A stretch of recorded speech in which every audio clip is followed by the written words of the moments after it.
ઓખામાં 90 વર્ષ પુરાણી ગૌશાળા આવેલી છે, જેમાં 328 જેટલી નાની મોટી ગાયો રાખેલ છે. છેલ્લા કેટલાક વર્ષોથી ઓખા મંડળના ગૌભક્ત યુવા નેતા સહદેવસિંહ પભુભા માણેક ગૌશાળાના પ્રમુખ પદ પર આવ્યા છે.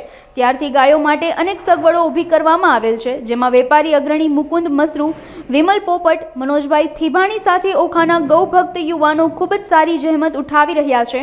ગાયોને તડકા અને વરસાદથી રક્ષણ મળી રહે તે માટે 9000 ફીટનો પાણી, લાઇટ અને પંખા સાથેનો ફાઇબર સેટ સહદેવસિંહ માણેકના હસ્તે દીપ પ્રાગટ્ય કરી ગાયની પૂજા અર્ચના કરી રિબિન કાપી ખુલ્લો મૂકવામાં આવ્યો હતો. દરેક ગૌભક્તોનું ઉપરણા ઓઢાડી સન્માન કરાયું હતું. આ પ્રસંગે વેપારી અગ્રણી સહિતના લોકો હાજર રહ્યા હતા.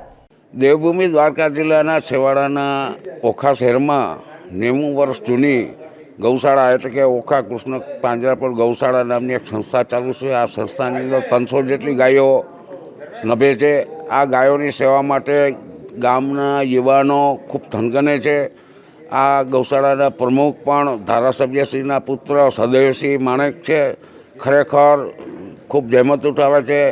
આ સહદેવસિંહને પોતાને આ ગૌશાળાનીમાં ખૂબ અંગત રસ હોવાથી ગામના યુવાનો પણ હોંશે હોંશે ગાયોની દરેક પ્રકારની સેવા કરે છે. આ સેવા કરતાં ખૂબ સગવડતાઓ ગૌશાળામાં વધારવામાં આવી છે, જેમાં છેલ્લે 9000 ફૂટનો એક શેડ બનાવવામાં આવ્યો છે ફાઇબર ગ્લાસનો, જેની અંદર લાઇટ, પંખા, પીવાનું પાણી સહિતની તમામ સુવિધાયુક્તનું આજે જે શેડ છે એ ઓખા સાગરખેડુ ગ્રેન્ડ મર્ચન્ટ એસોસિએશન અને ગૌશાળાના સંપૂર્ણ સહયોગથી આ બનાવવામાં આવ્યો છે.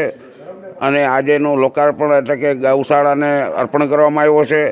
આ યુવાનો છેલ્લા કેટલાય વર્ષો ત્યાં ગૌસેવા માટે સવારના વહેલા ઉઠીને દરેક પ્રકારની સેવા કરી રહ્યા છે. અને જેના પ્રેરણા સ્ત્રોત તે અમારા ધારાસભ્યશ્રી કે જેઓએ આજે 12 હોવા છતાં અનિવાર્ય સંજોગોને કારણે 12 હોવા છતાં પણ ટેલિફોનિક સંપર્ક કરીને દરેકને આ શીખ આપી છે કે ભાઈ ગૌસેવામાં તમારો દરેકનો કોઈ પણ વ્યક્તિ ગરીબથી કરીને તવંગર સુધી દરેકનો ફાળો હોવો જોઈએ. તન મન ધનથી ખૂબ સેવા મળી રહી છે અને હજુ વધુ સંગીન બનાવો એવી અપીલ કરી છે. ખરેખર અમે ધન્યતા અનુભવીએ છીએ કે અમારા ધારાસભ્યથી કરીને નાનામાં નાનો માણસ આ ગૌસેવામાં ખૂબ બધાએ હોંશે હોંશે સેવા આપી રહ્યા છે. જય ગૌ માતા, જય શ્રી કૃષ્ણ.